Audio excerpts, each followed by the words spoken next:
उत्तर प्रदेश के एक सुदूर कोने में बसा था नारायणपुर गांव। गांव छोटा था, पर वहां की आत्मा बड़ी थी। मिट्टी में एक अपनापन था जो हर गांव वाले को एक डोर से जोड़कर रखता था। गांव के बीचों बीच एक पुरानी हवेली खड़ी थी, ठाकुर अमर सिंह की हवेली। अमर सिंह अब बूढ़े हो चले थे।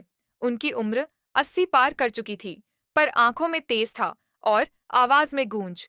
लोग उन्हें सम्मान से बाबा ठाकुर कहते थे।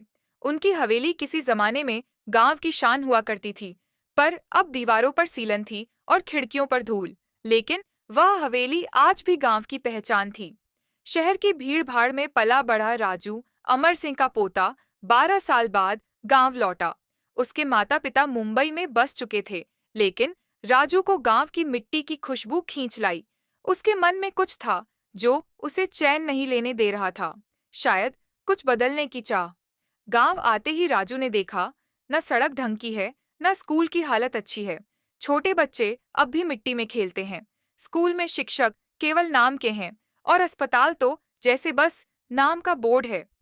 गांव के नौजवान या तो बेकार हैं या फिर शहर भागने की सोच में।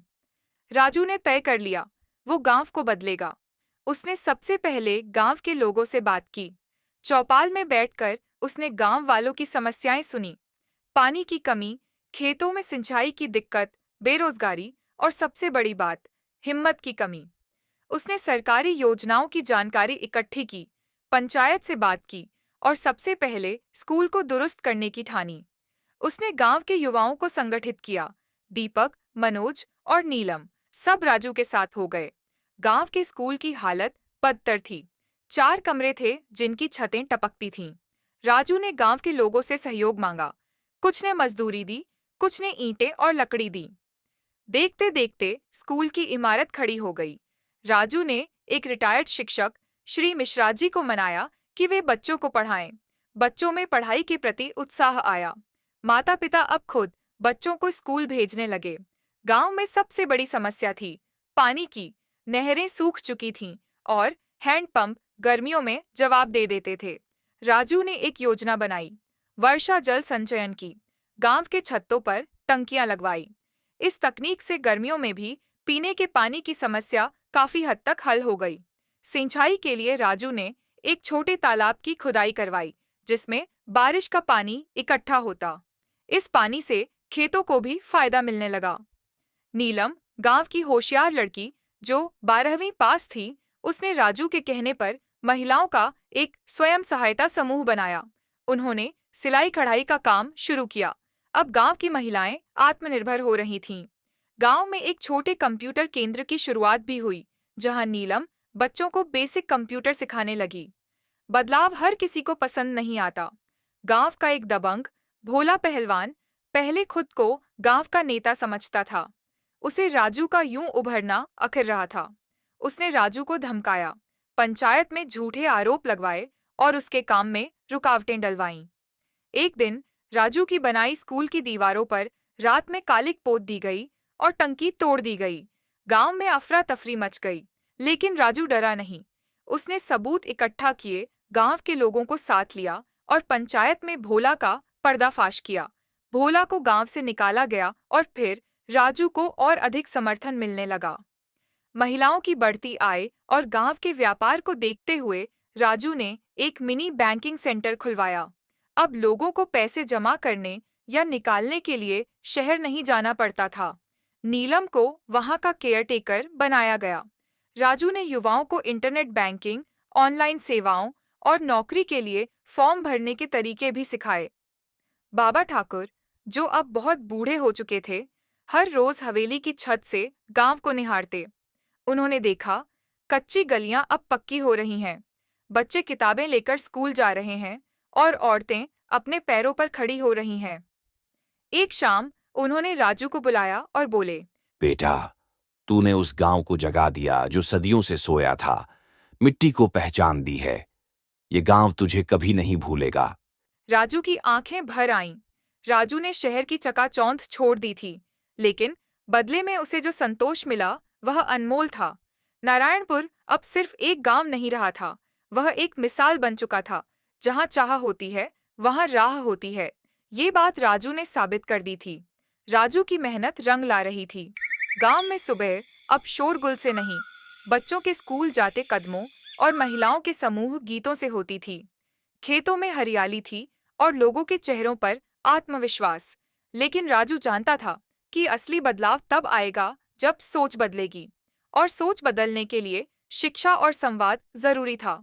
राजू ने एक ज्ञान सभा शुरू की। हर रविवार को गांव के चौपाल में सभी एकत्र होते और किसी खास विषय पर चर्चा करते।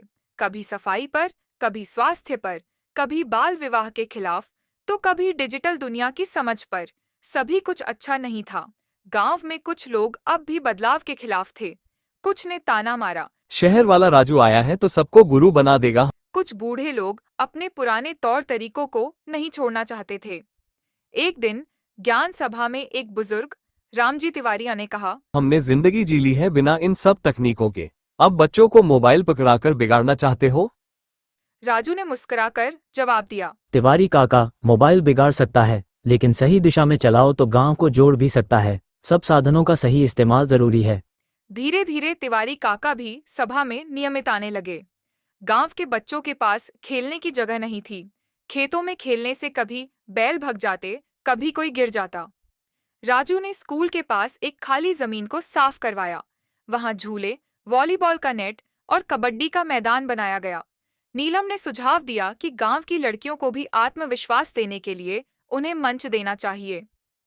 राजू ने सहमति दी और गांव की पहली नाटक मंडली बनी। राजू को एक दिन बच्चा मिला जो बीमार था। उसकी मां ने बताया कि गांव में पहले जड़ी बूटियां मिल जाती थीं, अब जंगल कटते जा रहे हैं। राजू ने तय किया कि गांव का अगला अभियान होगा हरियाली बचाओ। राजू ने पंचायत से बात की और स्कूल बच्चों के साथ मिलकर हर घर के बाहर एक पेड़ लगाने का अभियान शुरू किया। बच्चों ने अपने पेड़ों को नाम दिया, राजू का नीम, नीलम की अमरूद, दादी का पीपल।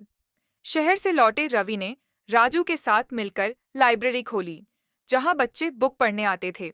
राजू को पता था कि असली ताकत होती है पंचायत की, लेकिन सही इस्तेमाल नहीं होता।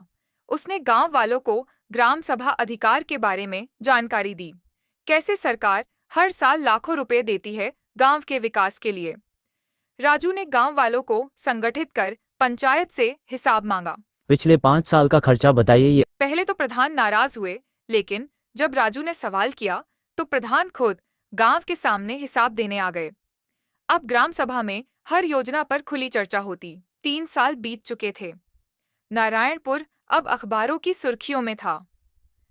नारायणपुर मॉडल को सरकार ने पूरे जिले में लागू करने की योजना बनाई।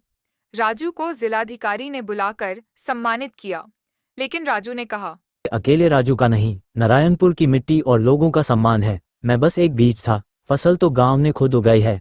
बाबा ठाकुर अब बहुत बूढ़े हो गए थे। एक सुबह उनकी अंतिम सांसें आईं। सबने उन्हें अंतिम विदाई दी। उनकी समाधि हवेली के पास बनी। अब हवेली एक ग्राम विकास केंद्र बन चुकी है।